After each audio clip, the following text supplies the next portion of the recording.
तो आज हम एक बहुत ही ट्रिकी एमसीक्यू डिस्कस करने वाले हैं जिसमें एनालिस्ट ने एक बड़ी गलती की और इसी टाइप की गलती एग्जाम में आपको कंफ्यूज करती है।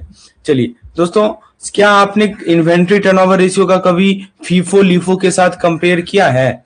इन्वेंट्री टर्नओवर रेशियो को कभी भी आपने नाम तो सुना ही होगा, फीफो लीफो, हमने पहले भी बताया है आपको, right? You might have heard the name of FIFO and LIFO. तो क्या आपने कभी इन्वेंट्री टर्नओवर रेशियो को फीफो लीफो के साथ कंपेयर किया है? तो दोस्तों, जिन्होंने यस बोला है तो आज हम उसी का एक ट्रैप समझेंगे, और जिन्होंने नो बोला है तो कोई प्रॉब्लम ही नहीं, आज आपको ये कंसेप्ट क्लियर हो जाएगा, राइट? कि किस तरह से हम लोग फीफो लीफो के साथ इन्वेंट्री टर्नओवर रेशियो का कंपैरिजन करते हैं। चलिए दोस्तों, सवाल ये कर रहा है कि एनालिस्ट की बात हो रही है। 2023 में एक फाइनेंशियल एनालिस्ट थे जिन्होंने अल्फा रिटेल इन्वेंट्री टर्नओवर को इन्वेंट्री टर्नओवर रेशियो को, ना इन्वेंट्री टर्नओवर नहीं, एक मिनट,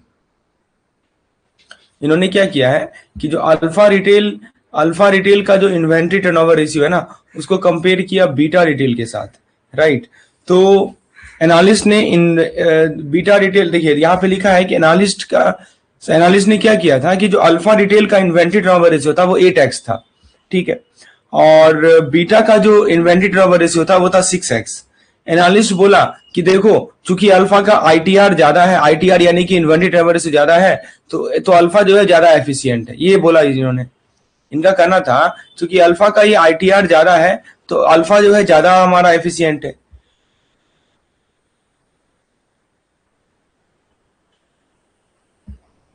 लेकिन अल्फा ने क्या किया? फीफो यूज किया। अल्फा ने यूज किया FIFO, first in first out, जबकि बीटा ने यूज किया लीफो, राइट? किस चीज के लिए? इन्वेंट्री के वैल्यूएशन के लिए। आपको पता होगा दोस्तों, इन्वेंट्री के वैल्यूएशन के लिए हमारे पास दो तरीके होते हैं, FIFO and LIFO. FIFO means first in first out, LIFO means last in first out. तो दोस्तों, अब ये बताइए कमेंट सेक्शन में, चैट बॉक्स में, कि फीफो और लीफो से कॉस्ट और प्रॉफिट दोनों इफेक्ट होते हैं। मेरा सवाल ये है कि जो हमारा फीफा है,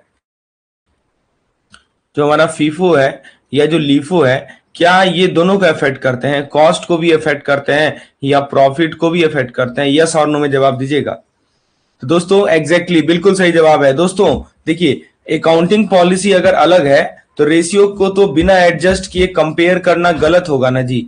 हमारा यदि मान लीजिए अकाउंटिंग पॉलिसी ही अलग है, अकाउंटिंग पॉलिसी डिफरेंट है, राइट? तो आप जो आपके जो फाइनेंशियल रेशियोज हैं, आप उसको बिना एडजस्ट किए, विदाउट एडजस्टिंग, पहले तो आप एडजस्ट करेंगे, राइट? एडजस्ट करने के बाद कंपेयर करेंगे। इसका सिंपल मतलब है कि दोनों कंपनी की मेजरमेंट टेप अलग थी, तो कंपैरिजन फेयर कैसे होगी, राइट? अब देखिए ना, दोनों कंपनी है, एक तो अल्फा है एक बीटा है, दोनों की जो टेप थी यानी मेजरमेंट टेप थी ये अलग थी, तो कंपैरिजन कैसे कर पाइएगा? ठीक है, तो सवाल ये कर रहा है कि what two core limitation of accounting ratio did the financial analyst overlook in their 2023 comparison? यानी दोस्तों सवाल ये कर रहा है कि बताइए आप कि ये जो हमारे फाइनेंशियल एनालिस्ट है, इन्होंने अकाउंटिंग रेशियो की दो कोर लिमिटेशन को ओवरलुक किया। आखिर वो दो कोर लिमिटेशन क्या था? सवाल ये कर रहा है। आइए देखते हैं ऑप्शन को। पहले ऑप्शन नंबर ए कह रहा है कि देखिए दोस्तों, सवाल यही है कि जो फाइनेंशियल रेशियो है ना, उसकी अकाउंटिंग रेशियो जो इसकी लिमिटेशन क्या है। और मैं बता दूं कि जो हमारा जून का एग्जाम हुआ था 2025 का, उसमें यही सवाल आया था एग्जामिनेशन में कि आप ये बताइए कि अकाउंटिंग रेशियो का लिमिटेशन क्या है, और उसी को हमने क्या किया, कहानी के माध्यम से आपके सामने प्रस्तुत कर रहा हूं। यहां तक आई होप सब कुछ क्लियर है। कोई भी डाउट हो, चैट बॉक्स का यूज कीजिए, अपना रिस्पॉन्स टाइप कीजिए, तुरंत आपका डाउट रिजॉल्व होगा। तो दोस्तों, ऑप्शन नंबर ए कह रहा है कि जो रेशियो है, ratio can not be use for retail company and past ratio always predict the future performance. Option B कह रहा है कि ratio require adjustment for different accounting policies between firm and past ratio do not account for unforeseen future market change. C कह रहा है ratio only reflect non financial factor and comparison to past performance is irrelevant. D कह रहा है ratio are not affected by accounting policy change and market condition never impact the ratio trend. तो दोस्तों, analyst की दूसरी गलती क्या है? देखिए 2024 तक क्या हुआ, अल्फा का टर्नओवर जो है 5 गुना गिर गया क्योंकि मार्केट सप्लाई क्रंच था। तो एनालिस्ट की पहली गलती तो आपको समझ में आ गई ना।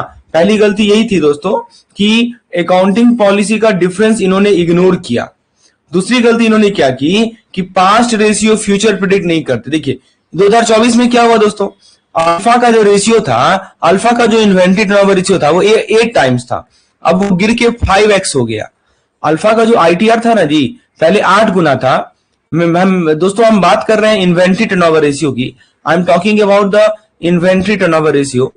तो अल्फा का जो अल्फा कंपनी है, अल्फा कंपनी का जो आईटीआर था पहले 8x था, अब वो गिर के हो गया 5x। ये कब हुआ जी? 2024 में हुआ, राइट। क्यों हुआ? इसका कारण क्या था? इसका कारण सिर्फ और सिर्फ एक है, सडन मार्केट सप्लाई क्रंच। मतलब एक कोई एक्सटर्नल फैक्टर आ गया, तो क्या 2023 का रेशियो 2024 का रिजल्ट बता सकता था? मान लीजिए कि 2023 का रेशियो तो हमें पता है, 2023 का जो इनका इन्वेंट्री टर्नओवर रेशियो हमें पता है, तो क्या इसे हम लोग 2024 के रेशियो को प्रिडिक्ट कर सकते हैं? Can we predict 2024 data based on the 2023 data? Yes और no? Please type in the chat box. मेरा सवाल बहुत ही सिंपल है कि क्या 2023 के इन्वेंट्री टर्नओवर रेशियो के डेटा को यूज करके क्या हम 2024 के डेटा को प्रिडिक्ट कर सकते हैं? तो दोस्तों सही जवाब है नहीं कर सकते। We can not do that, right. Past ratio future को प्रिडिक्ट नहीं कर सकता, यही तो लिमिटेशन है अकाउंटिंग रेशियो की। वो बस पास्ट परफॉर्मेंस बताता है पर फ्यूचर कंडीशन को प्रिडिक्ट नहीं कर सकता। अब आइए दोस्तों ऑप्शन को देखते हैं। हमने यहाँ पे दो लिमिटेशन देखे। पहला लिमिटेशन क्या देखा जी?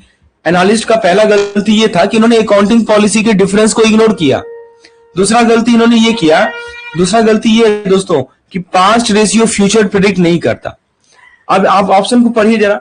ऑप्शन नंबर ए क्या कह रहा है कि ऑप्शन नंबर ए कह रहा है कि ratio can not be use for retail company and past ratio always predict the future performance. क्या लगता है जी, ये सही है कि गलत है? बताइए, what do you think about option number A? Is it correct और इज इट रॉन्ग? तो दोस्तों ये गलत है। क्यों गलत है? क्योंकि दोस्तों इसमें दोनों स्टेटमेंट ही उल्टा लिख दिया है, दोनों का दोनों स्टेटमेंट ही गलत लिख दिया है, राइट। एक फाइनेंशियल रेशियो के माध्यम से, राइट। अब दोस्तों बी नंबर ऑप्शन कर रहा है कि ratio require adjustment for different accounting policy between the firms and past ratio do not account for unfortune future market change. जी हाँ दोस्तों, ये बिल्कुल सही जवाब है, यही तो हम खोज रहे हैं। तो हमने दो लिमिटेशन देखी रेशियो की, और डायरेक्टली सवाल पूछेगा कि बताओ अकाउंटिंग रेशियो का क्या क्या लिमिटेशन है। ऑप्शन नंबर 3 को, सी को देखिए। सी में कह रहा है कि ratio only reflect non financial factor and comparison to past performance is irrelevant. क्या लगता है दोस्तों? ये भी गलत है। हाँ, पास्ट परफॉर्मेंस से कंपैरिजन इररिलेवेंट है, लेकिन नॉन फाइनेंशियल फैक्टर को दिखाएगा ऐसा कुछ तो है नहीं। डी नंबर क्या कह रहा है कि ratio are not affected by accounting policy change and market condition never impact ratio trend. तो दोस्तों ये तो कंप्लीटली गलत स्टेटमेंट है। अकाउंटिंग पॉलिसी के चेंज का तो प्रभाव पता ही पड़ता है रेशियो पे, और मार्केट कंडीशन भी इंपैक्ट करता है। तो दोस्तों एक सिंपल सा ट्रिक याद रखिएगा जो कि बहुत इंपॉर्टेंट है, एग्जाम में आपको हेल्प देगा। देखिए, डिफरेंट अकाउंटिंग, मैं यहां लिख देता हूं कि देखो भाई, डिफरेंट अकाउंटिंग है तो डिफरेंट रिजल्ट होगा। यदि आप डिफरेंट अकाउंटिंग पॉलिसी यूज करेंगे तो डिफरेंट रिजल्ट होगा। यहां पे वही हो रहा है ना जी, एक जगह इन्होंने लिफो यूज किया, एक जगह इन्होंने फीफो यूज किया, first in first out, LIFO यानी लास्ट इन फर्स्ट आउट। क्यों यूज किया लिफो फीफो? ताकि इन्वेंट्री का वैल्यूएशन कर सके। इन्वेंट्री के वैल्यूएशन के पर्पज से इन्होंने कहीं फीफो यूज किया, कहीं लिफो यूज किया, तो अलग अलग अकाउंटिंग हो गया। तो अलग अलग अकाउंटिंग होगा तो रिजल्ट भी तो अलग अलग आएगा। आप कैसे एक्सपेक्ट कर सकते हैं कि अकाउंटिंग अलग हो रिजल्ट सेम आए? It can not, it can never happen. तो पहला चीज तो यहां से ये क्लियर होता है। फिर दूसरा चीज ये क्लियर होता है दोस्तों कि देखिए, पास्ट के जो रेशियोज होते हैं, राइट, पास्ट रेशियो वो हिस्ट्री होते हैं। पास्ट रेशियो और history, they are not prophecy. ठीक है, तो ये ध्यान रखिएगा, पास्ट रेशियो हिस्ट्री होता है, इसे आप फ्यूचर प्रिडिक्ट नहीं कर सकते। ये दो लाइन याद रखिएगा तो ऐसे एमसीक्यू कभी गलत नहीं होंगे। बोलिए, लिमिटेशन क्लियर है दोस्तों अकाउंटिंग पॉलिसी का, सॉरी अकाउंटिंग रेशियोज का? Please let me know in the chat box. Chat box से बताइए क्या अकाउंटिंग रेशियो का लिमिटेशन क्लियर है? हमने दो लिमिटेशन देखा।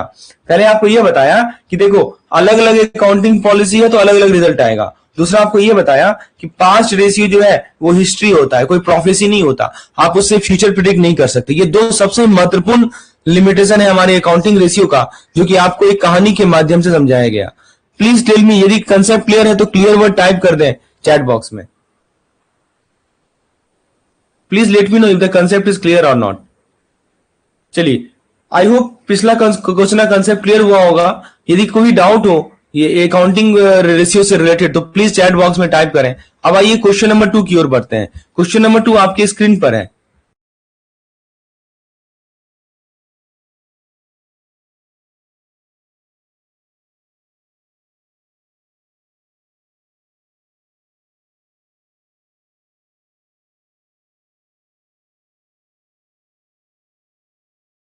So friends let's see the question number 2।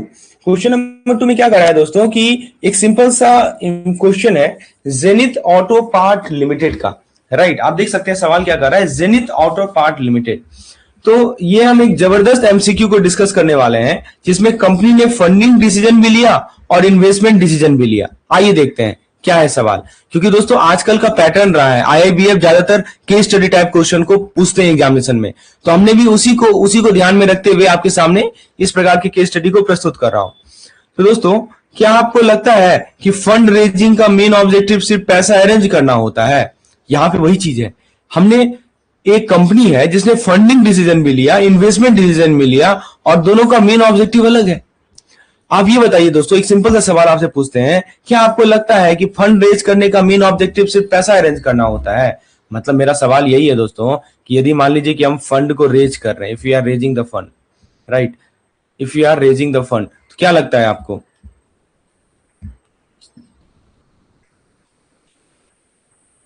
My question is suppose we are raising the fund, तो fund raise कर रहे हैं, इसका मेन ऑब्जेक्टिव क्या है कि सिर्फ पैसा अरेंज करना?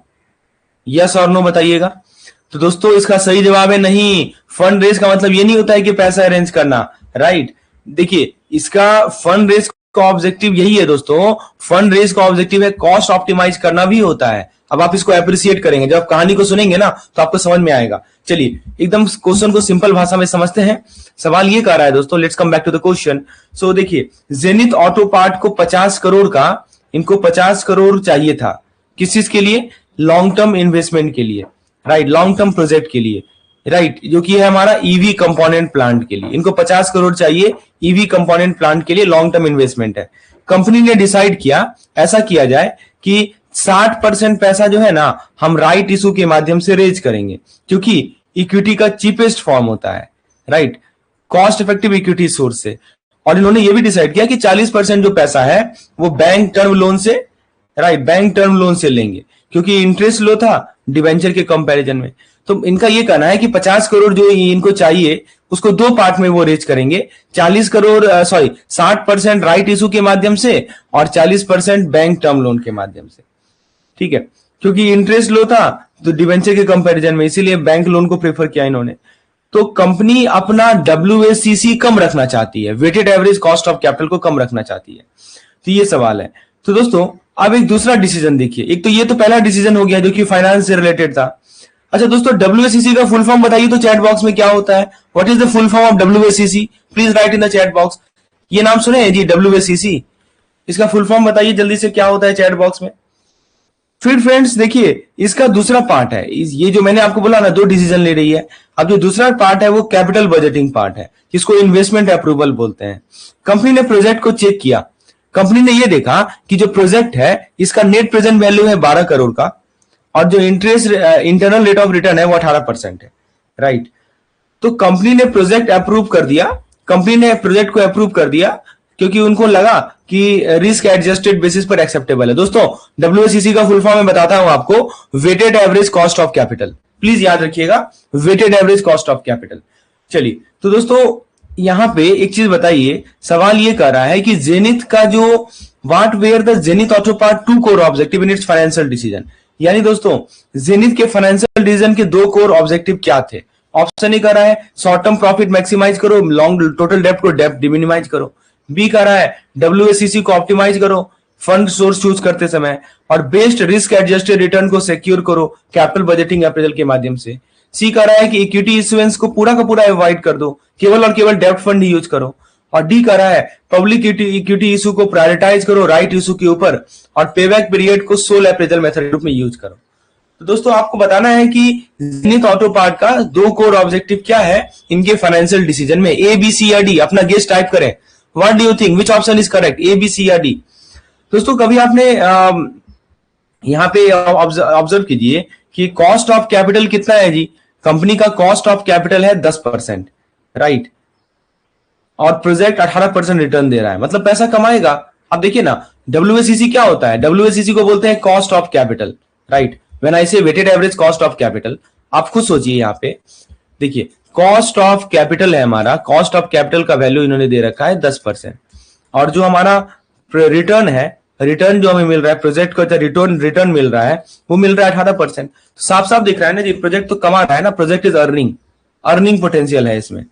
तो पॉजिटिव एनपीवी का क्या मतलब होता है? What is the meaning of positive net present value? Net present value से तो आप फेमिलियर होंगे ही होंगे, हमने पिछले सेशन में भी डिस्कस किया था।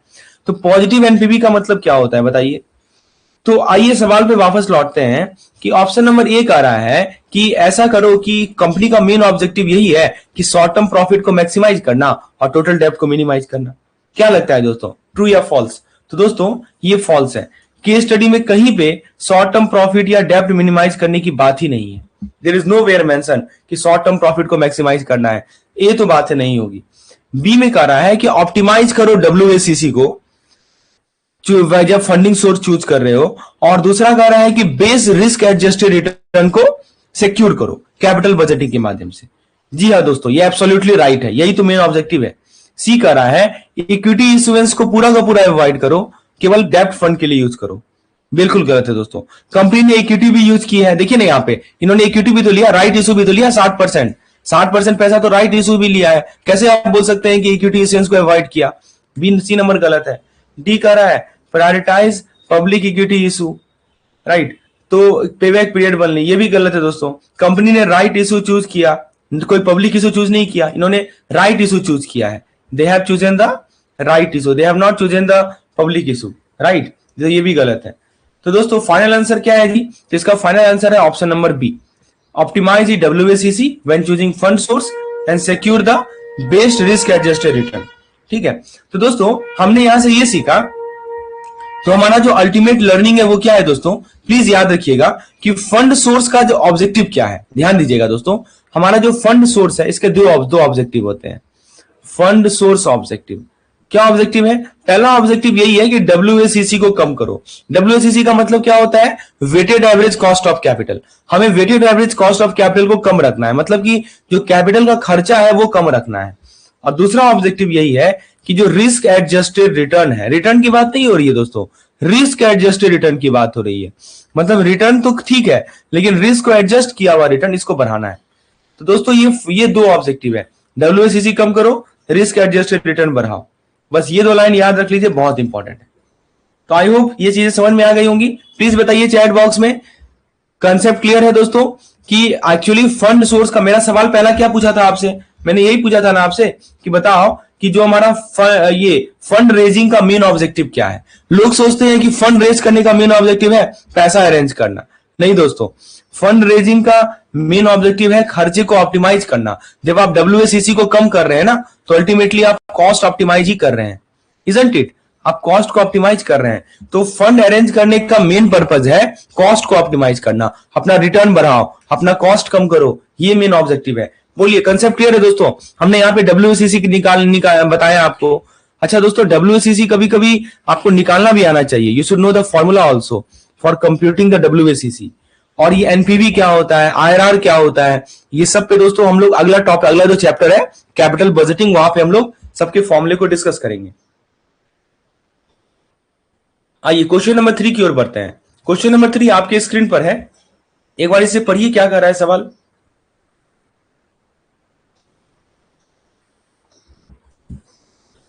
तो फ्रेंड्स सवाल क्वेश्चन नंबर 3 आपके सामने है। इस क्वेश्चन में हम लोग धमाकेदार क्वेश्चन डिस्कस करने वाले हैं। एपेक्स मैन्युफैक्चरिंग के पास 10 करोड़ का सरप्लस है, लिखा है ना, they have 10 crore surplus, right. और उनको डिसाइड करना है कि पैसा कहां पे लगाएं। मतलब 10 करोड़ का इनके पास सरप्लस है and they want to decide कि पैसा कहां पे लगाएं। रिस्क फ्री गवर्नमेंट बॉन्ड में लगाएं। इनके पास पहला ऑप्शन है रिस्क फ्री गवर्नमेंट बॉन्ड और दूसरा ऑप्शन है हाई यील्ड जंक बॉन्ड। ठीक है, तो यहां पे दोस्तों रिस्क रिटर्न ट्रेड ऑफ का असली गेम शुरू होता है। रिस्क रिटर्न ट्रेड ऑफ होता है ना जी, उसका असली गेम यही है। तैयार है दोस्तों? चलिए समझते हैं। दोस्तों एक सवाल हम पूछते हैं, प्लीज बताइएगा, इसका जवाब दीजिएगा। क्या ये बताइए कि आपके हिसाब से हायर रिटर्न हमेशा हायर रिस्क के बिना मिल सकता है? मेरा सवाल है कि मुझे चाहिए हायर रिटर्न। क्या चाहिए मुझे? हायर रिटर्न चाहिए। तो क्या बिना ज्यादा रिस्क लिए मुझे रिटर्न मिल सकता है? यस और नो में जवाब दीजिए। तो please type in the yes और नो। दोस्तों जो मैं आपसे पूछ रहा हूं ना, क्वेश्चन वही कंसेप्ट से रिवॉल्व हो रहा है। फिर से मैं रिपीट करता हूं, मेरा सवाल है कि मुझे हायर रिटर्न चाहिए। क्या हायर रिटर्न हमेशा हायर रिस्क के बिना मिल सकता है, हाँ या ना? यदि आपको लगता है नहीं मिल सकता है तो नो लिख दीजिए, यदि लगता है मिल सकता है तो हाँ लिख दीजिए। तो दोस्तों सही जवाब है नहीं, नहीं मिल सकता। दोस्तों एक रूल याद रखिएगा, फाइनेंस में दोस्तों कोई फ्री लंच नहीं होता है, there is no free lunch. आप रिटर्न ज्यादा चाहते हैं तो रिस्क लेना ही पड़ेगा, राइट? आप इससे फेमिलियर है, इस बात से आपको पता है दोस्तों। तो दोस्तों जरा देखिए इस केस स्टडी में क्या कर रहा है कि एपेक्स मैन्युफैक्चरिंग के पास 10 करोड़ एक्स्ट्रा पैसा है, सरप्लस वही होता है ना एक्स्ट्रा पैसा, और वो उसे निवेश करना चाह रहे हैं।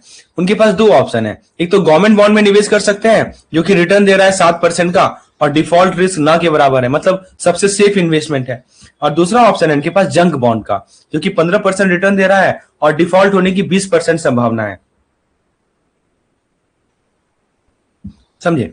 तो मतलब सिंपल सी बात है कि जंक बॉन्ड में रिस्क ज्यादा है लेकिन हाई अर्निंग का चांस है। तो देखिए दोस्तों यहाँ पे कंपनी ने क्या किया ना कि कंपनी ने एक सिंपल सा कैलकुलेशन किया। उन्होंने क्या किया, रिक्वायर्ड रिटर्न निकालने के लिए जो रिस्क फ्री रिटर्न है प्लस जो रिस्क प्रीमियम है उसको जोड़ दिया, राइट?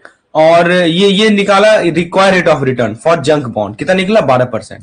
और जंक बॉन्ड जो है इसके ऊपर ऑफर कर रहा है, राइट? फिर क्या किया दोस्तों, मतलब रिक्वायर्ड से रिटर्न ज्यादा रिटर्न है, राइट? इन्होंने एक सिंपल सा कैलकुलेशन किया, रिस्क फ्री रिटर्न लिया 7% का, 5% का रिस्क प्रीमियम जोड़ा तो 12% आया, और जो रिटर्न दे रही है जंक बॉन्ड 15% दे रही है, मतलब इसे ज्यादा दे रही है, राइट? कुछ ऐसा ही केस है। अब दोस्तों रिक्वायर्ड से ज्यादा रिटर्न है। अब ये बताइए दोस्तों, मेरा एक छोटा सा सवाल है, प्लीज जवाब दीजिएगा। सवाल ये है कि अगर मान लीजिए कोई एसेट है, राइट? मान लीजिए कोई एसेट है और एसेट आपको 12% रिक्वायर्ड रिटर्न दे रहा है, एसेट आपको 12% रिक्वायर्ड रिटर्न के अगेंस्ट 15% दे रहा हो, समझे? मतलब रिक्वायर्ड रिटर्न 12% है और आपको दे कितना रहा है 15%, तो क्या इन्वेस्ट करना दीजिए। मेरा सवाल बहुत ही सिंपल है कि कोई एसेट है जो कि रिक्वायर्ड रिटर्न है 12% का और आपको 15% का रिटर्न दे रहा है, तो क्या वहां पे निवेश करना सही रहेगा? तो दोस्तों बिल्कुल सही रहेगा। क्यों सही रहेगा जी? क्योंकि रिटर्न रिस्क से जस्टिफाई हो रहा है, मतलब हम जो रिस्क ले रहे हैं उसके हिसाब से रिटर्न जस्टिफाई हो रहा है, राइट? तो कंपनी ने क्या किया कि पूरा का पूरा पैसा जंक बॉन्ड में नहीं दिया। कंपनी ने क्या किया कि जो भी इनके पास सरप्लस था ना उसका 30% जो है जंक बॉन्ड में दिया और 70% जो है सरकारी बॉन्ड में दिया, ठीक है? मतलब रिस्क को बैलेंस किया, रिटर्न को इनहांस किया। इसी को कहा जाता है दोस्तों रिस्क रिटर्न ट्रेड ऑफ। पूरा का पूरा पैसा इन्होंने जंक बॉन्ड में नहीं डाल दिया, कुछ पैसा इन्होंने जंक बॉन्ड में डाला, कुछ पैसा इन्होंने गवर्नमेंट बॉन्ड में डाला, ठीक है? यहां तक तो सवाल ये पूछ रहा है कि एपेक्स मैन्युफैक्चरिंग ने जंक बॉन्ड में पैसा क्यों लगाया जबकि हाई रिस्क था? Why did Apex Manufacturing allocate a portion of its surplus to the junk bond despite their high default risk? Option A कह रहा है कि जंक बॉन्ड में जीरो डिफॉल्ट रिस्क है, बी कह रहा है कि जंक बॉन्ड का जो पोटेंशियल रिटर्न है वो फर्म के रिक्वायर्ड रेट ऑफ रिटर्न से ज्यादा था, सी कह रहा है फर्म के पास गवर्नमेंट बॉन्ड का कोई एक्सेस नहीं था, डी कह रहा है जंक बॉन्ड एक लोअर रिस्क प्रीमियम देता है गवर्नमेंट बॉन्ड के कंपैरिजन में। बताइए दोस्तों, बहुत सिंपल सवाल है, ए बी सी या D, which option do you think is correct? कौन सा ऑप्शन आपको सही लग रहा है? क्यों? इनको पता है कि जंक बॉन्ड में रिस्क भी ज्यादा है, 20% डिफॉल्ट चांस है, फिर भी इन्होंने क्यों जंक बॉन्ड में निवेश किया? चलिए ऑप्शन नंबर ए की बात करते हैं। ए कह रहा है कि जंक बॉन्ड में जीरो डिफॉल्ट रिस्क है। दोस्तों ये तो बिल्कुल गलत है। जंक बॉन्ड का सबसे बड़ा फीचर ही है कि डिफॉल्ट रिस्क है, और क्वेश्चन में लिखा भी हुआ है कि 20% का डिफॉल्ट रिस्क है। बी कह रहा है कि जंक बॉन्ड का जो पोटेंशियल रिटर्न था ना वो फर्म के रिक्वायर्ड रिटर्न से ज्यादा था। एग्जैक्टली बिल्कुल सही बात है, राइट? यही तो सही जवाब है। देखिए जो यहाँ पे जंक बॉन्ड का पोटेंशियल रिटर्न है दोस्तों कितना दे रखा है, जंक बॉन्ड का पोटेंशियल रिटर्न है 15% और जो फर्म का रिक्वायर्ड रेट ऑफ रिटर्न है ये 12% है। क्लियरली आप देख सकते हैं कि 15-12 से ज्यादा है, राइट? मतलब कि रिटर्न रिस्क से जस्टिफाई हो रहा था। सी की बात कर ले, firm has no access to government bond, ये गलत है। इन्होंने 70% गवर्नमेंट बॉन्ड में ही तो निवेश किया है, 70% पैसा जो है सरकारी बॉन्ड में निवेश किया है, राइट? तो ये सी भी गलत है। Firm has no access to government bond कहना गलत है। और डी कह रहा है कि junk bond offer a lower risk premium than the government bond, ये भी गलत है। जंक बॉन्ड का रिस्क प्रीमियम ज्यादा होता है, समझे। देखिए दोस्तों, सब एसेट का अपना अपना रिस्क प्रीमियम होता है, समझे। जैसे यहाँ पे हमने देखा ना 12% का रिस्क प्रीमियम, 5% का रिस्क प्रीमियम लगाया जंक बॉन्ड में। Every asset has a risk premium, तो जंक बॉन्ड का रिस्क प्रीमियम ज्यादा होगा as compare to government bond. तो दोस्तों इसका सही जवाब है ऑप्शन नंबर बी। हमने यहां से क्या सीखा, एक लाइन हमेशा याद रखिएगा दोस्तों, जो मूल मंत्र है इस क्वेश्चन का वो ये है कि देखो भाई, हायर रिस्क होगा, रिस्क ज्यादा है तो आपको रिटर्न भी ज्यादा चाहिए, हायर रिक्वायर्ड रिटर्न। एक होता है रिक्वायर्ड रिटर्न और एक होता है ऑफर्ड रिटर्न, तो हायर रिक्वायर्ड रिटर्न। और दोस्तों एक चीज याद रखिएगा कि जो ऑफर्ड रिटर्न है, जो रिटर्न ऑफर की जा रही है, यदि रिक्वायर्ड रिटर्न से ज्यादा हो, ठीक है, तो फिर जाइए उसके लिए, गो फॉर इट, समझे। तो ये एक तरह का बहुत ही अच्छा इन्वेस्टमेंट डिसीजन होता है, right. Higher risk higher required return, please इसको नोट कीजिएगा।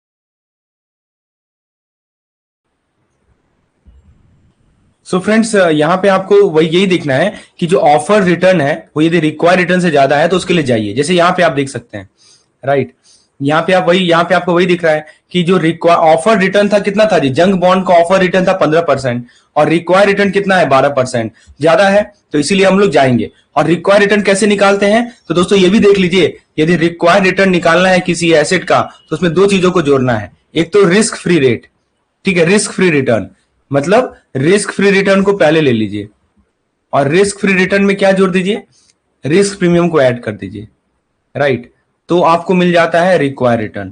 प्लीज इसको याद कर लीजिएगा। तो आई होप ये रिस्क रिटर्न का कंसेप्ट क्रिस्टल क्लियर हो गया होगा। चलिए अगला सवाल देखते हैं, बहुत सा सवाल है दोस्तों। Let's see this particular question.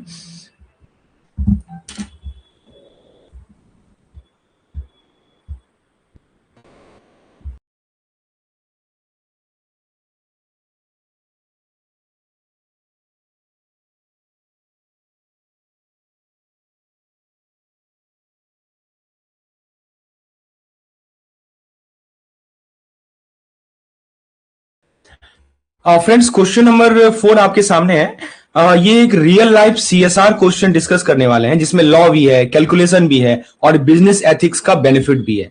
चलिए दोस्तों, आपने सीएसआर का नाम तो सुना होगा ना, कॉर्पोरेट सोशल रिस्पॉन्सिबिलिटी बोलते हैं इन्हें। तो बताइए, क्या सीएसआर सिर्फ पैसा खर्च करना होता है या बिजनेस को लॉन्ग टर्म बेनिफिट भी होता है? क्या जी बताइए, सीएसआर का मतलब क्या होता है, केवल पैसा खर्च करना या बिजनेस को लॉन्ग टर्म बेनिफिट भी देना? तो बताइए, मैं आपको दो ऑप्शन दे रहा हूं। पहला ऑप्शन दे रहा हूं कि वनली स्पेंड, पहले मैं लिख रहा हूं कि वनली स्पेंड, राइट, और दूसरे में लिख रहा हूं बेनिफिट ऑल्सो। क्या लगता है जी बताइए, केवल स्पेंडिंग ही होता है या बेनिफिट भी होता है? तो जिन्होंने लिखा है बेनिफिट ऑल्सो, बिल्कुल आज के स्टडी एग्जैक्टली आपको प्रूव कर देगा कि देखो भाई, सीएसआर जो होता है ये केवल स्पेंडिंग का बात नहीं है, ये बेनिफिट का भी बात है। कैसे बेनिफिट देता है, अब इसको आपको केस स्टडी से समझ में आ जाएगा। आइए देखते हैं। सवाल ये कर रहा है दोस्तों कि देखिए, टेक्नोवेट एक आईटी फर्म है जिसका नाम है टेक इनोवेट इंडिया, राइट। 2023 में बेसिकली इनके पास 50 करोड़ का 3 साल 3 ईयर एवरेज नेट प्रॉफिट है। 50 करोड़ का 3 साल का एवरेज नेट प्रॉफिट है। और आपको पता है दोस्तों, इनको सेक्शन नंबर 135 से कॉम्प्लाई करना पड़ता है, ठीक है। तो फर्म ने कुछ पैसा लगाया, कुछ पैसा इन्होंने इन्वेस्ट किया कहां पे, रूरल मेडिकल कैंप पे, प्लास्टिक वेस्ट रिसाइकलिंग ड्राइव पे, राइट, यहां पे इन्होंने पैसा लगाया। इसके रिजल्ट में क्या हुआ, इसके रिजल्ट में एम्प्लॉय रिटेंशन 15% बढ़ गई और क्लाइंट की जो इंक्वायरीज थी वो 10% बढ़ गई। मतलब दोस्तों दो चीजें हुई, brand image plus team satisfaction. सवाल ये कह रहा है दोस्तों कि ठीक है, ये सीएसआर मतलब सीएसआर इनिशिएटिव के अंदर इनको पैसा कुछ रूरल कैंप में भी इन्होंने इन्वेस्ट किया, प्लास्टिक वेस्ट रिसाइकलिंग ड्राइव में भी इन्वेस्ट किया, जिस कारण से फर्म को 15% एम्प्लॉय रिटेंशन बढ़ गया, 10% क्लाइंट इंक्वायरी बढ़ गई। अब मैं आपसे एक छोटा सा सवाल पूछता हूं, प्लीज जवाब दीजिएगा। मेरा सवाल ये है दोस्तों कि क्या सीएसआर का डायरेक्ट इफेक्ट, क्या सीएसआर का डायरेक्ट इफेक्ट एम्प्लॉय मोरल पे होता है? Does CSR has a direct impact on the employ moral? Yes और नो, प्लीज जवाब देंगे चैट बॉक्स में, यस और नो।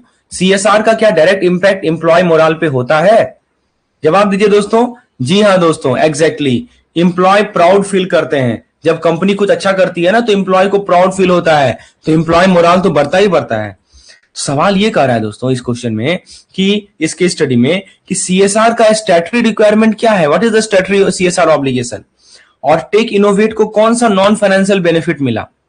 दो चीजें हैं, एक तो पूछ रहा है कि सीएसआर का स्टैट्यूटरी ऑब्लिगेशन बता दो इंडियन कंपनी के लिए, और दूसरा सवाल ये है कि टेक इनोवेट को कौन सा नॉन फाइनेंशियल बेनिफिट मिला। तो दोस्तों ऑप्शन ए कह रहा है कि इन्होंने एनुअल नेट प्रॉफिट का 1% खर्च किया और शेयर होल्डर डिविडेंड बढ़ गया। बी कह रहा है इन्होंने 3 साल एवरेज नेट प्रॉफिट का 2% खर्च किया, एम्प्लॉय रिटेंशन बढ़ गया। सी कह रहा है कि क्वार्टरली नेट प्रॉफिट का 3% खर्च किया और ऑपरेशनल कॉस्ट घट गया। डी कह रहा है टोटल रेवेन्यू का 0.5% खर्च किया, प्रोडक्ट लॉन्च फास्टर हो गया। तो ये 4 ऑप्शन दिए गए हैं।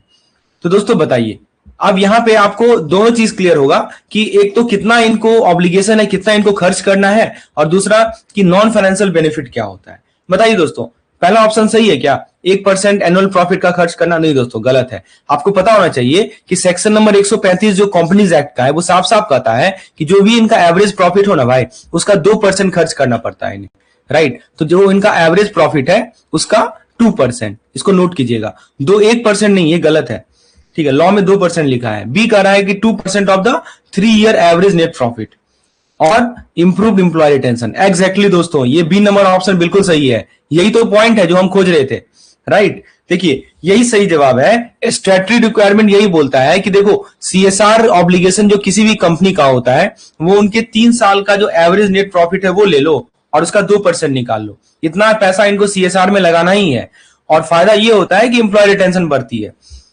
यही सही जवाब है। स्टैट्यूटरी रिक्वायरमेंट भी यही है और केस स्टडी का बेनिफिट भी यही है। अच्छा, ऑप्शन सी को देखें, spend 3% of quarterly net profit, reduce operational cost. ये गलत है दोस्तों। क्यों गलत है? क्योंकि क्वार्टरली बेसिस कभी होता ही नहीं है, क्वार्टरली बेसिस कभी नहीं होता है। Option number C is wrong, ठीक है, क्वार्टरली की बात नहीं होती है। और डी कह रहा है कि 0.5% of total revenue, faster product launch. ये भी गलत है क्योंकि सीएसआर रेवेन्यू पे कैलकुलेट ही नहीं होता। सीएसआर दोस्तों कभी भी रेवेन्यू पे कैलकुलेट नहीं होता। देखिए यहां लिखा है ना टोटल रेवेन्यू, रेवेन्यू से कोई मतलब नहीं है, यहाँ पे एवरेज नेट प्रॉफिट से बात है।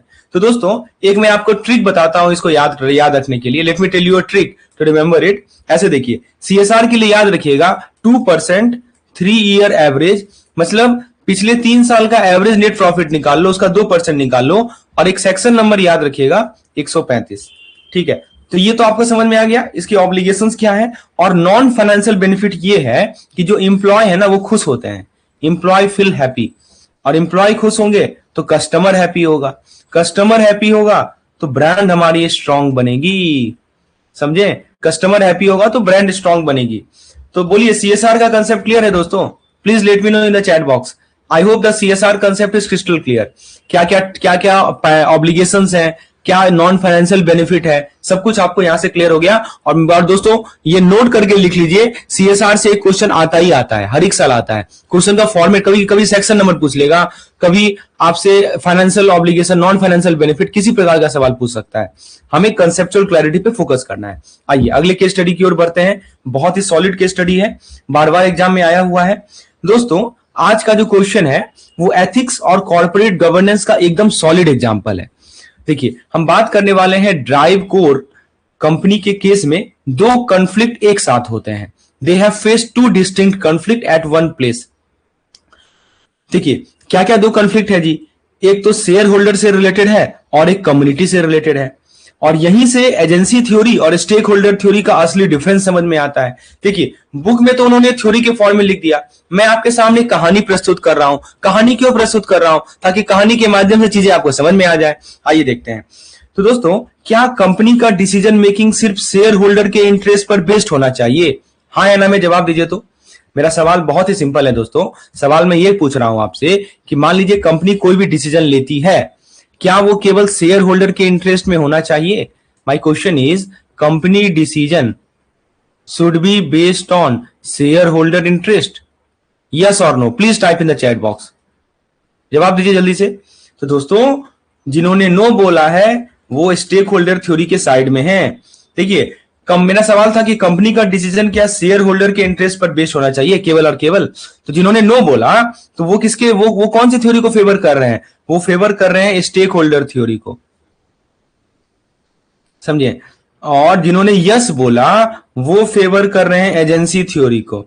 मतलब उनका कहना है कि अरे कंपनी का डिसीजन तो शेयर होल्डर के इंटरेस्ट में ही होना चाहिए, तो एजेंसी थ्योरी को आप फेवर कर रहे हैं। और जो लोग नो बोल रहे हैं वो स्टेक होल्डर थ्योरी को फेवर कर रहे हैं।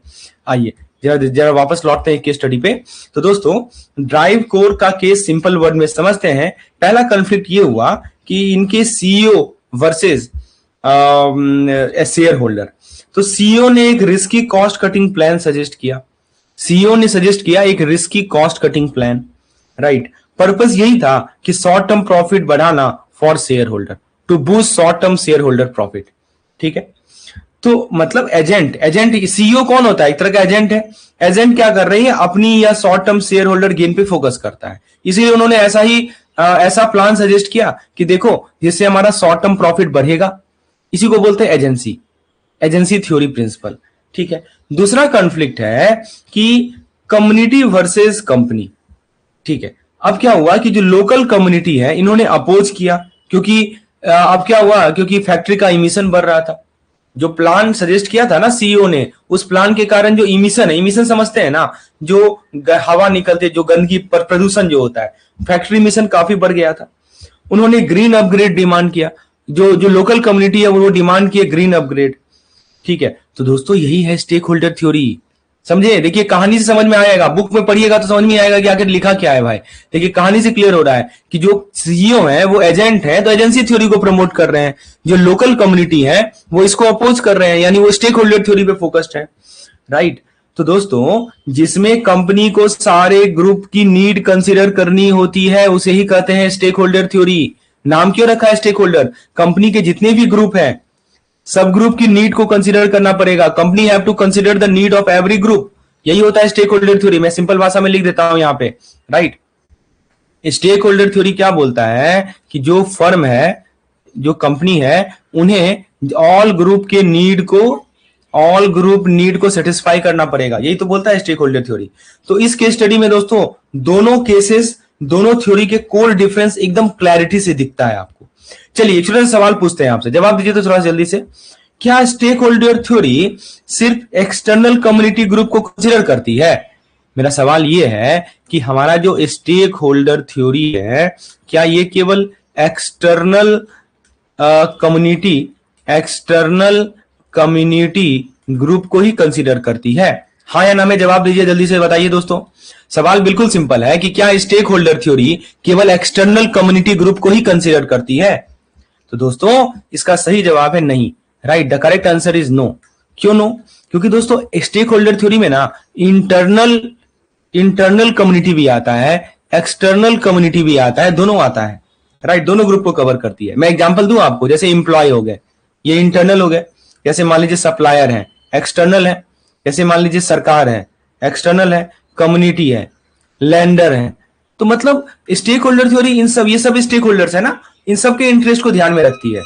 अब सवाल क्या कर रहा है दोस्तों, सवाल ये कर रहा है what core difference between agency theory and stakeholder theory is highlighted by the Drive Core conflict. यानी ड्राइव कोर का जो कॉन्फ्लिक्ट है, इससे एजेंसी थ्योरी और स्टेक होल्डर थ्योरी का कोर डिफरेंस क्या हाईलाइट करता है?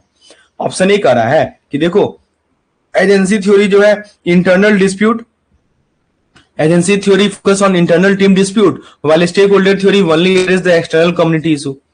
देखिए दोस्तों मैंने इतना आसान भाषा में समझाया है ना, अब तो आप तुरंत जवाब दीजिएगा। जवाब दीजिए दोस्तों, आपसे रिक्वेस्ट है कि दोस्तों इंटरेक्ट कीजिएगा तो कंसेप्ट क्लियर होगा। एग्जामिनेशन में ऐसा सवाल आएगा ही आएगा और पूरा कॉन्फिडेंस से आप जवाब दे पाएंगे दोस्तों। इसलिए जरूरी है लाइव सेशन का फुल फायदा उठाना है तो इंटरेक्ट कीजिए। तो ऑप्शन नंबर बी को देखते हैं। बी कह रहा है कि देखो agency theory prioritize shareholder only while stakeholder theory consider the need of all the diverse organization external group. ठीक है। सी कह रहा है agency theory apply only to the large corporation while stakeholder theory is for small business. D कह रहा है agency theory required legal resolution while stake theory rely on voluntary compromises. चलिए option number A की बात करते हैं। तो क्या कह रहा है जी, एजेंसी थ्योरी का फोकस है इंटरनल डिस्प्यूट। ये गलत है दोस्तों। क्यों गलत है? क्योंकि दोस्तों स्टेक होल्डर थ्योरी में एम्प्लॉय और शेयर होल्डर भी इंक्लूडेड है, राइट। स्टेक होल्डर थ्योरी में आपको मैंने बताया ना, केवल एक्सटर्नल कम्युनिटी इशू नहीं होता है, जो इंटरनल है, इंप्लॉयज हैं, जो शेयर होल्डर हैं, ये भी तो आते हैं स्टेक होल्डर में, राइट। केवल ये कहना कि एक्सटर्नल कम्युनिटी का इशू है, ये गलत है। अच्छा, बी की बात कर लें। बी में क्या लगता है आपको? ये बी कह रहा है कि एजेंसी थ्योरी शेयर होल्डर के इंटरेस्ट को प्रायोरिटाइज करता है और स्टेक होल्डर थ्योरी सारे डाइवर्स ग्रुप को। जी हाँ, एग्जैक्टली, बी नंबर बिल्कुल सही है, यही सही जवाब है। मैंने आपको अभी बताया दोस्तों कि जो हमारा एजेंसी थ्योरी होता है, इनका एक ही फोकस है। इनका फोकस कहां पे है? शेयर होल्डर पे। और जो हमारे स्टेक होल्डर थ्योरी है, इनका ब्रॉड फोकस होता है। इनका जो फोकस होता है वो ब्रॉड फोकस होता है सारे ग्रुप पे, ठीक है, तो ये ध्यान रखना है। अच्छा, सी ऑप्शन को पढ़ें। सी में क्या लिखा है? Agency only for big firm while stakeholder for small business. ये तो टोटली रॉन्ग एजम्पशन है। डी कह रहा है agency need legal resolution, stakeholder rely on voluntary compromise. ये भी गलत है दोस्तों। थ्योरी का लॉ से डायरेक्ट कोई रिलेशन नहीं है। तो क्या सही जवाब हुआ दोस्तों? सही जवाब है ऑप्शन नंबर बी। मैं इसको आपको एक ट्रिक के माध्यम से याद करवा देता हूं, ऐसे याद रखिए। एजेंसी मतलब shareholder, stakeholder theory मतलब ब्रॉड फोकस, यानी एवरीवन मैटर। स्टेक होल्डर यही बोलता है कि सभी लोग मैटर करते हैं। तो बताइए दोस्तों, ये थ्योरी क्लियर हुआ कि नहीं क्लियर हुआ? क्लियर हुआ तो प्लीज क्लियर वर्ड लिख दीजिए चैट बॉक्स में, राइट। एजेंसी थ्योरी बोलता है जैसे कंपनी के सीईओ हैं, वो केवल शेयर होल्डर के हित में कोई भी डिसीजन ले रहे हैं। लेकिन जो स्टेक होल्डर थ्योरी है वो बोलता है कि देखो भाई, हमको तो सब मैटर करता है, चाहे वो इंप्लॉय हो, चाहे वो शेयर होल्डर हो, चाहे वो सप्लायर हो, चाहे वो लेंडर हो, चाहे कोई भी हो, एवरीवन मैटर। आई होप ये कंसेप्ट क्लियर हुआ होगा। चलिए दोस्तों, अगले सवाल की ओर बढ़ते हैं। Let's see the next question that we have. तो अलग अलग वैरायटीज के क्वेश्चन आपको मिलते हैं हमारे इसके स्टडी वाले सेशन में। दोस्तों, आप यदि इसको सीक्वेंशियल वे में समझना चाहते हैं तो आप हमारे कॉम्प्रिहेंसिव प्लान से जुड़ सकते हैं, क्रैश कोर्स के साथ जुड़ सकते हैं, जिसमें दोस्तों इस प्रकार के डेली लाइव सेशन आपको मिलते हैं, ताकि आपका कंसेप्चुअल कंसेप्ट बिल्ड हो और आप कॉन्फिडेंटली एग्जामिनेशन में किसी भी क्वेश्चन को सॉल्व कर पाए। आइए दोस्तों, अगला सवाल बहुत ही इंटरेस्टिंग है आपके सामने स्क्रीन पर। इसमें क्या पूछ रहा है दोस्तों? इसमें आपसे पूछ रहा है कि ये जो सवाल है, मिड टेक फर्म है जिसका नाम है टेक्नोवा शेयर होल्डर्स। तो दोस्तों, अब हम लोग real life common company example से समझेंगे कि एजेंसी कॉन्फ्लिक्ट क्यों होता है और ये लार्ज कंपनी में ज्यादा क्यों होता है, ठीक है। तो आज का क्वेश्चन दोस्तों टेक्नोवा नाम की एक मिड साइज टेक कंपनी का एग्जांपल देता है, टेक्नोवा शेयर होल्डर। तो शेयर होल्डर चाहते हैं कि ऐसा करो ना कि 10% कॉस्ट को कट कर दो ताकि डिविडेंड बढ़ सके। मतलब शेयर होल्डर ये चाहते हैं कि ऐसा करो कि जो खर्चा हो रहा है ना उसको 10% कम कर दो। क्यों खर्चा कम करें भाई? क्योंकि मुझे डिविडेंड बढ़ाना है। ऑब्वियस सी बात है, खर्चा कम होगा तो कुछ रिटेन अर्निंग होगा, उसको डिविडेंड में पे करनी। लेकिन मैनेजमेंट ने क्या किया कि 20% एग्जीक्यूटिव बोनस हाइक कर दिया, प्लस लग्जरी ऑफिस रिनोवेशन कर दिया। अब आप बताइए, क्या ये सही लगता है? हाँ या ना, बताइए दोस्तों। सही लग रहा है आपको कि जो मैनेजमेंट टीम है यानी जो एजेंट है उन्होंने 20% एग्जीक्यूटिव बोनस बढ़ा दिया, मतलब कि पर्सनल रिवार्ड को प्रायोरिटाइज कर रहे हैं। देखिए दोस्तों, सिंपल भाषा में शेयर होल्डर कौन होते हैं? ऑनर होते हैं, राइट। जो शेयर होल्डर होते हैं वो कौन होते हैं? ऑनर होते हैं। Let me write down, shareholder are the owner, right. लेकिन वो डेली काम मैनेज नहीं करते, they don't manage the daily work. तो मैनेजमेंट को कंपनी चलाने का पावर होता है। डेली वर्क कौन करता है जी? मैनेजमेंट करता है। मैनेजमेंट को डेली कंपनी चलाने का पावर होता है। और कभी कभी मैनेजमेंट अपना फायदा शेयर होल्डर के ऊपर रख देते हैं। कभी कभी ऐसा होता है कि मैनेजमेंट जो है ना, अपना प्रॉफिट जो है, they keep profit over the share holder. समझे? ऐसा भी होता है, समझे? इसी को कहा जाता है, this is called agency conflict. समझे? इसी को बोला जाता है एजेंसी कॉन्फ्लिक्ट। जब ऑनर और मैनेजर के गोल 100% मैच नहीं होते। एक तरफ है हमारे ऑनर और एक तरफ है हमारे कौन? एक तरफ है हमारे मैनेजर, राइट। ऑनर और मैनेजर के जो गोल है ना वो मैच ही नहीं हो रहे हैं। इसी को क्या बोला जाता है? एजेंसी कॉन्फ्लिक्ट बोला जाता है। शेयर, जैसे इस केस में देखिए ना आप, इस केस में क्या हो रहा है कि शेयर होल्डर बोलते हैं कि देखो भाई ऐसा करो कि खर्चा कम करो तो मेरा डिविडेंड बढ़ेगा। लेकिन मैनेजमेंट क्या कर रही है कि अपना 20% एग्जीक्यूटिव बोनस हाइक कर दी, लग्जरी ऑफिस रिनोवेशन कर दिया। तो देखिए दोस्तों, थोड़ा सा मैं कैफे एग्जांपल दिया है कि जहां ऑनर ही मैनेजर है। अच्छा, दूसरा चीज क्या है? अब दूसरा केस देखिए, यहां लिखा है a local sole proprietor cafe saw no such conflict. अब देखिए, सोल प्रोप्राइटर है मतलब वही ऑनर भी है वही मैनेजर भी है, ठीक है। तो इसमें कोई कंफ्लिक्ट की बात ही नहीं होती है। इसका मतलब कोई दूसरा बंदा डिसीजन ले ही नहीं रहा है, वो खुद ही डिसीजन ले रहा है, राइट। तो सवाल ये है कि why is agency conflict more pronounce in large company. सवाल ये है कि आखिर बड़े बड़े कंपनी में एजेंसी कंफ्लिक्ट क्यों ज्यादा प्रोनाउंस होती है। ऑप्शन ए कह रहा है कि लार्ज कंपनी है more employ, option B large company है separate ownership and management, option C small business never face financial decision making challenge, option D large company can not monitor manager effectively. तो दोस्तों एक चीज यहां से और clear हो रहा है कि देखो बड़े बड़े कंपनी में ना एजेंसी थ्योरी कंफ्लिक्ट आता ही आता है। सवाल है क्यों आता है, तो आपके हिसाब से कौन सा रीजन सबसे लॉजिकल लग रहा है। तो दोस्तों टेक नोवा में शेयर होल्डर और मैनेजर अलग हैं। एक साइड ऑनर है जो पैसा लगाते हैं, दूसरी साइड मैनेजर है जो पावर रखता है डिसीजन लेने की।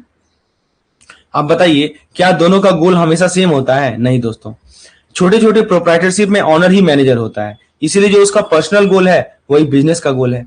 अगर कैफे का ऑनर पैसा बचाना चाहता है तो वही डिसीजन लेगा, कोई मिसमैच नहीं होगा। ऑप्शन नंबर एक आ रहा है कि एम्प्लॉय का काउंट से कॉन्फ्लिक्ट नहीं होता। देखिए यहां पे ऑप्शन नंबर एक आ रहा है large company have more employ than small business, ये रिलेवेंट है, राइट। एम्प्लॉय से कोई मतलब नहीं है। सी को देखिए, सी में क्या कर रहा है, small business never face financial decision. देखिए दोस्तों स्मॉल बिजनेस भी चैलेंजेस फेस करते हैं, ऐसा कहना गलत है कि कोई डिसीजन नहीं। डी क्या कर रहा है कि मॉनिटरिंग मुश्किल होती है, large company can not monitor manager effectively. हाँ मुश्किल होती है लेकिन ये प्राइमरी रीजन नहीं है, साइड इफेक्ट है।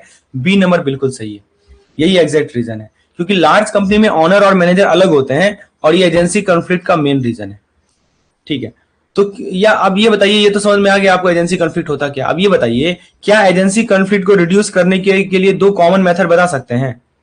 बताइए तो, can you tell me two method to reduce the agency conflict. Agency conflict समझ में आया कि नहीं आया ये बताइए।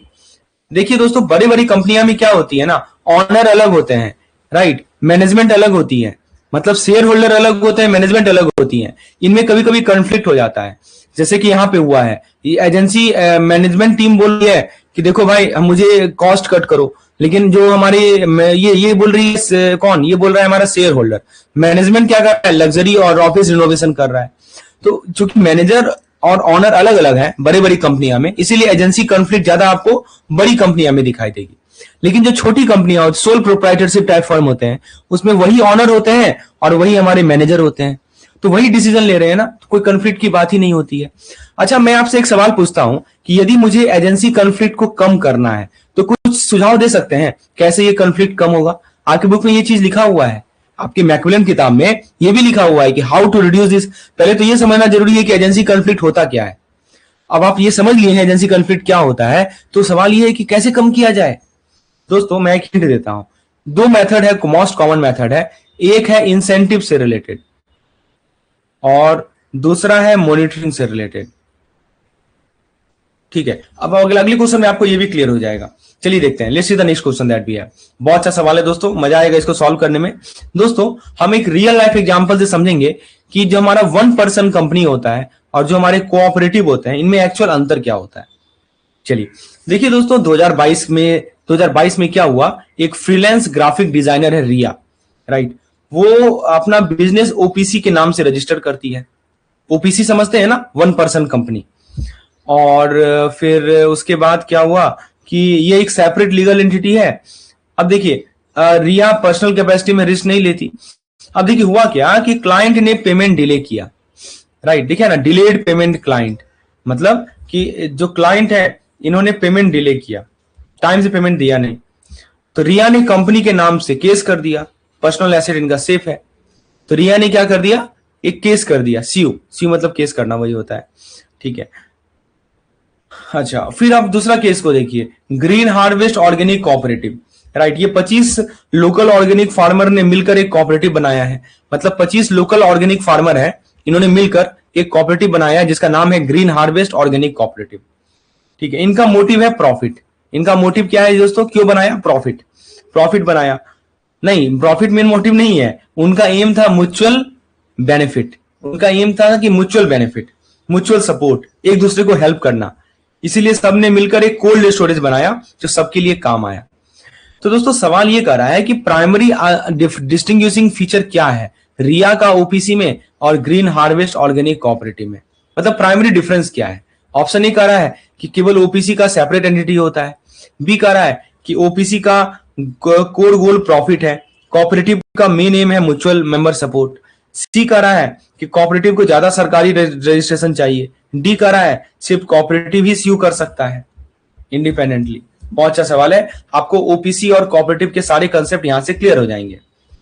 देखिए दोस्तों, आपको मैं बता दूं ओपीसी के बारे में, वन पर्सन कंपनी जिसको बोलते हैं, थोड़ा सा इसके बारे में समझ लीजिए। देखिए दोस्तों, ओपीसी जो होता है ना, वो एक सेपरेट लीगल एंटिटी होता है। It is a kind of separate legal entity, right. मतलब रिया पर्सनल कैपेसिटी में रिस्क नहीं लेती, राइट। रिया जो फ्रीलांसर है, ओपीसी बनाई है, she does not take risk in his personal capacity, right.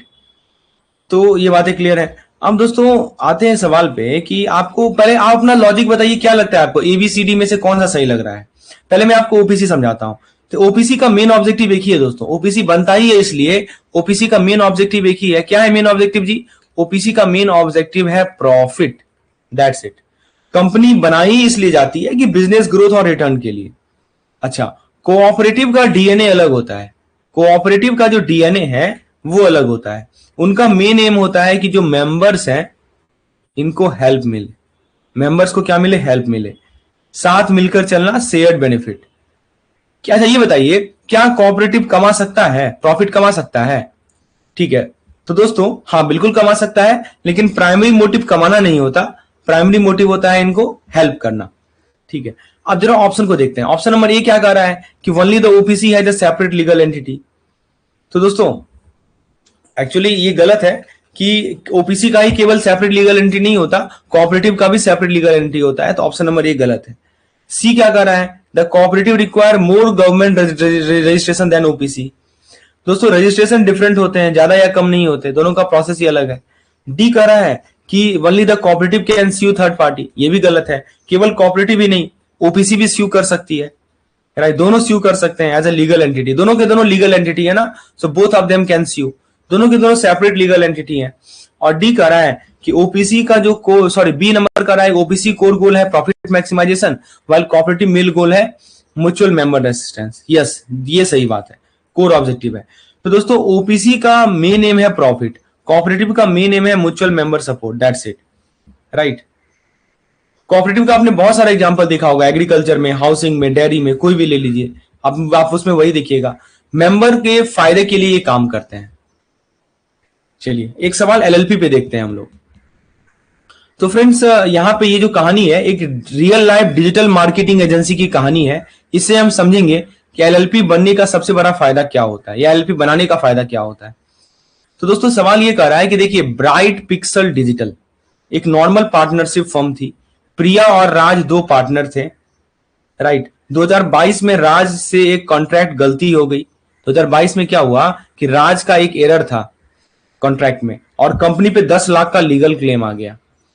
समझिए 2020 में इन्होंने एक कंपनी पार्टनरशिप फर्म बनाई, राइट, जो कि रजिस्ट्रार के साथ रजिस्टर्ड है, नाम रखा इन्होंने ब्राइट पिक्सल डिजिटल। और 2022 में राज ने एक गलती की जिस कारण से कंपनी पे 10 लाख का लीगल क्लेम आ गया। अब प्रॉब्लम ये हुई क्योंकि पार्टनरशिप के पास कोई लीगल एंटिटी होती नहीं है, लीगल आइडेंटिटी नहीं होती, तो प्रिया की पर्सनल सेविंग और प्रॉपर्टी भी रिस्क में आ गई, राइट। अगर आप प्रिया होते तो आपको टेंशन होती कि नहीं होती, बताइए ना। आप सोचिए कि प्रिया की जगह पे आप हैं, आपको टेंशन होती ना? बिल्कुल टेंशन होती। ठीक है, अब ये रिस्क देखकर उन्होंने क्या किया कि फर्म को एलएलपी में कन्वर्ट कर दिया। एलएलपी होती है लिमिटेड लायबिलिटी पार्टनरशिप, राइट। फिर क्या हुआ 2023 में प्रिया से एक वेंडर कॉम्प्लायंस मिस्टेक हुई, लेकिन राज का पर्सनल प्रॉपर्टी सेफ था, राइट। तो सवाल ये कर रहा है कि what core risk did Bright Pixel Digital eliminate by switching on to LLP, right. कौन से कोर रिस्क को ब्राइट पिक्सल ने एलिमिनेट किया जब वो एलएलपी में स्विच हुई? Option A loss of flexible partnership decision making power, option B exposure of personal asset to legal claim from a co-partner mistake, option C need to register the business with a government authority, option D compliance with digital marketing industry regulation। तो दोस्तों उनको risk दिखा ना जी, पहले case में राज ने जो गलती की उस कारण से जो प्रिया का पर्सनल सेविंग और प्रॉपर्टी भी रिस्क पे आ गया डेब्ट चुकाने के लिए। अब अब उन्होंने ये देखकर फर्म को बोला कि अब हम एलएलपी में कन्वर्ट करेंगे। एलएलपी बनाया इसलिए जाता है कि ब्राइट पिक्सल एलएलपी अब एक अलग लीगल एंटिटी बन गई है।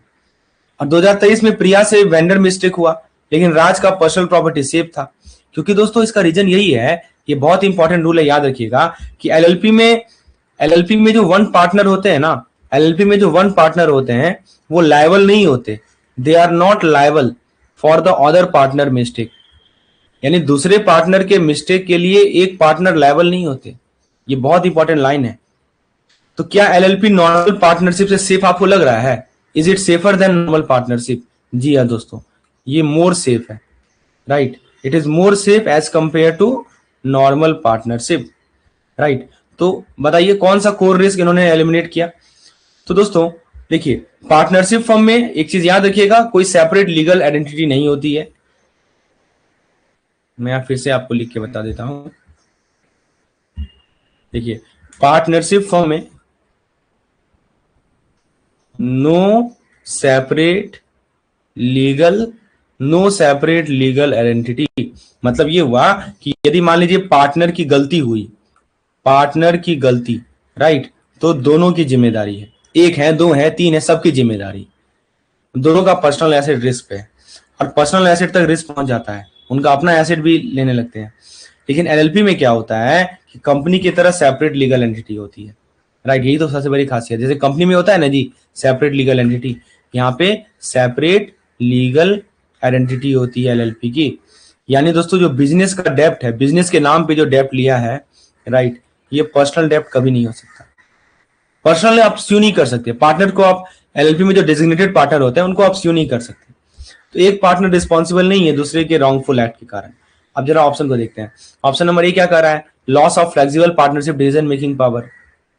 गलत है, एलएलपी में पार्टनरशिप जैसी फ्लेक्सिबिलिटी होती है। सी को पढ़िए, सी कह रहा है कि need to register the business with the government authority. तो एलएलपी को एमसीए रजिस्ट्रेशन चाहिए होता है, राइट। कोई रिस्क एलिमिनेट नहीं हुआ। डी कह रहा है कि digital marketing, compliance with the digital marketing industry. तो दोस्तों डिजिटल मार्केटिंग रेगुलेशन का एलएलपी स्ट्रक्चर से कोई लेना देना नहीं है। बी सही जवाब है। तो दोस्तों एलएलपी बनाकर उन्होंने अपने पर्सनल एसेट को पार्टनर की गलतियों से बचाया। तो आपके लिए छोटा सा चैलेंज है, एलएलपी का एक रियल लाइफ इंडस्ट्री एग्जांपल दीजिए चैट बॉक्स में।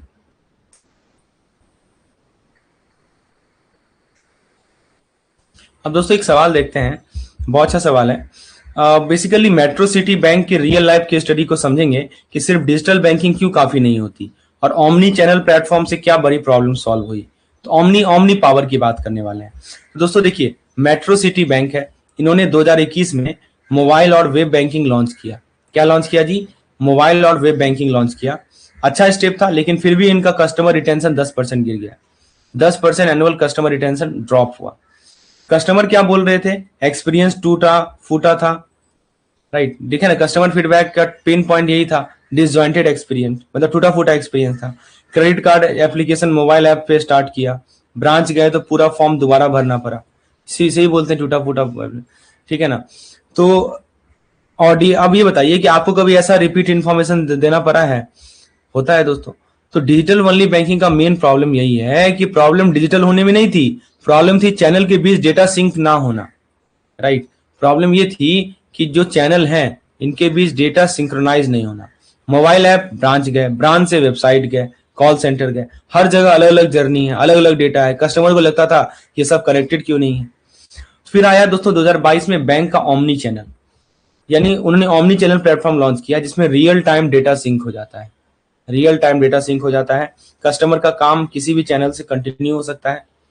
व्हाट्सएप, वेबसाइट, ब्रांच सब कनेक्टेड होते हैं, राइट। मार्केटिंग टीम को क्रॉस चैनल इंसाइट मिल गए, लिखा है ना, marketing team send personal offer, cross channel insight मिल गया। फिर 2023 तक क्या हुआ कि कस्टमर रिटेंशन 18% बढ़ गया और ऑनबोर्डिंग कंप्लीशन 40% जंप कर गया। बैंक ने फिनटेक को कैचअप कर लिया। सवाल यही कर रहा है कि डिजिटल ओनली बैंकिंग का कौन सा कोर लिमिटेशन है जो कि ओमनी चैनल प्लेटफॉर्म से रिजॉल्व हुआ। Option A, no social media support. Option B, disjointed experience due to non sync data. Option C, slow digital roll out. Option D, no targeted marketing. क्या लगता है दोस्तों, ए, B, C या D? दोस्तों customer सबसे ज्यादा किससे परेशान थे, बताइए। कस्टमर सबसे ज्यादा परेशान किस चीज से थे यहाँ पे? कस्टमर सबसे ज्यादा परेशान थे रिपीट इंफॉर्मेशन से। और किससे ज्यादा परेशान थे दोस्तों? ब्रोकन जर्नी से, राइट। रिपीट इंफॉर्मेशन और ब्रोकन जर्नी सबसे ज्यादा कस्टमर परेशान थे। यही होता है, इसे ही बोलते हैं हम लोग डेटा सिंक प्रॉब्लम। इसे ही बोलते हैं डेटा सिंक प्रॉब्लम। तो दोस्तों ऑप्शन नंबर ए की बात कर लें तो ए कह रहा है कि social media support optional feature है, मेन इशू नहीं है। बी कह रहा है, बी क्या कह रहा है जी? डिसजॉइंटेड। जी हाँ, ये सही बात है। देखिए डिजिटल ओनली बैंकिंग में क्या था, यदि हम बात कर लें डिजिटल ओनली, तो यहाँ पे क्या था? चैनल्स जो थे ये कनेक्टेड थे, और जो चैनल कनेक्टेड नहीं थे, no channel connection, data sync नहीं था, डिसजॉइंटेड एक्सपीरियंस था। इसका सही जवाब है ऑप्शन नंबर बी, ठीक है ना। यही सबसे बड़ा दिक्कत था कि डिसजॉइंटेड एक्सपीरियंस था, जिसको रिजॉल्व किया इन्होंने। आइए आज के सेशन के साथ लास्ट सवाल हम लोग डिस्कस करेंगे अभी सीआरएम सिस्टम के बारे में। आइए देखते हैं क्या सवाल कर रहा है। तो फ्रेंड्स देखिए, हम डिस्कस करेंगे एक बहुत ही कॉमन बैंकिंग चैनल। प्रोडक्ट तो सब कॉपी कर लेते हैं, पर पर्सनलाइज सर्विस का कॉपी वर्जन नहीं बनता। देखिए दोस्तों, ग्रीन वैली बैंक के माध्यम से समझते हैं। ग्रीन वैली बैंक एक रीजनल बैंक है। 2022 में स्ट्रगल कर रहा था। क्या स्ट्रगल था जी? 12% कस्टमर चर्न रेट है, राइट। और न्यू प्रोडक्ट मार्केट में आते ही कॉम्पिटिटर कॉपी कर लेते हैं, replicated by the competitor, right. Customer बोले कि सर्विस कंसिस्टेंट नहीं है, पर्सनलाइजेशन जीरो है, inconsistent service and lack of personalise support. Bank ने फील किया प्रोडक्ट यूनिकनेस से कोई फायदा नहीं है, सब कॉपी हो जाता है। क्योंकि सब कुछ कॉपी हो रहा है ना, तो क्यों यूनिक बनाए हम? तो क्या आपको लगता है कि बैंकिंग प्रोडक्ट आसानी से कॉपी हो जाते हैं? तो बैंक ने क्या किया कि सीआरएम अडॉप्ट किया। फिर बैंक ने सोचा चलो पहले डेटा ऑडिट करते हैं। क्या किया इन्होंने? डेटा ऑडिट किया। मतलब कौन सा हाई वैल्यू कस्टमर चर्न हुए हैं, कितने हाई वैल्यू कस्टमर चर्न हुए हैं, राइट, कौन से सर्विस सबसे ज्यादा यूज होती है। फिर ये डेटा एनालिसिस करने के बाद, ठीक है, डेटा ऑडिट को बोलते हैं डेटा ऑडिट। तो डेटा ऑडिट पहले इन्होंने किया। डेटा ऑडिट करने के बाद इन्होंने सीआरएम किया, कस्टमर रिलेशनशिप मैनेजमेंट। सीआरएम ने बैंक को सुपर पावर दे दिया। सीआरएम ने बैंक को सुपर पावर मिल गया कि कस्टमर प्रेफरेंस को ट्रैक कर सकता है, पर्सनलाइज सर्विस रिकमेंड कर सकता है, 30% फास्टर क्यूरी रिजॉल्व कर सकता है, right, better retention, happy customer, centralise operation के बावजूद पर्सनलाइज कनेक्शन। तो 2023 तक जो है दिखते हैं चर्न रेट जो है 5% हो गया, सेटिस्फैक्शन जो है 28% बढ़ गया, राइट। सवाल ये है कि what core competitive challenge did Green Valley Bank solve by adopting a CRM system? Faster product launches, sustainable edge through personalise experience, reduce need for centralisation,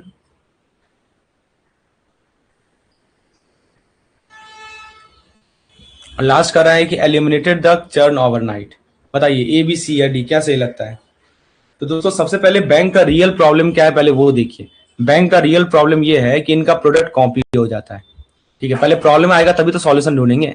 देखिए इनका जो भी प्रोडक्ट है ये क्या हो जाता है? कॉपी हो जाता है, समझे। सर्विस कॉपी नहीं होती, समझे। Service does not gate copy, product copy हो जाता है। तो कॉम्पिटिटिव एडवांटेज कहाँ मिल सकता है? तो इनको एडवांटेज जो मिल सकता है वो मिल सकता है इनको पर्सनलाइज सर्विस। देखिए they can get advantage over the personalise service, ठीक है। सीआरएम एग्जैक्टली करता क्या है कि सीआरएम कस्टमर बिहेवियर को ट्रैक करता है, कस्टमर रिलेशनशिप मैनेजमेंट बोलते हैं इसको। तो सीआरएम क्या करता है कि कस्टमर का बिहेवियर कैसा है, ये बिहेवियर को, कस्टमर के बिहेवियर को ट्रैक करता है, राइट, और फिर उस हिसाब से पर्सनलाइज सर्विस देता है।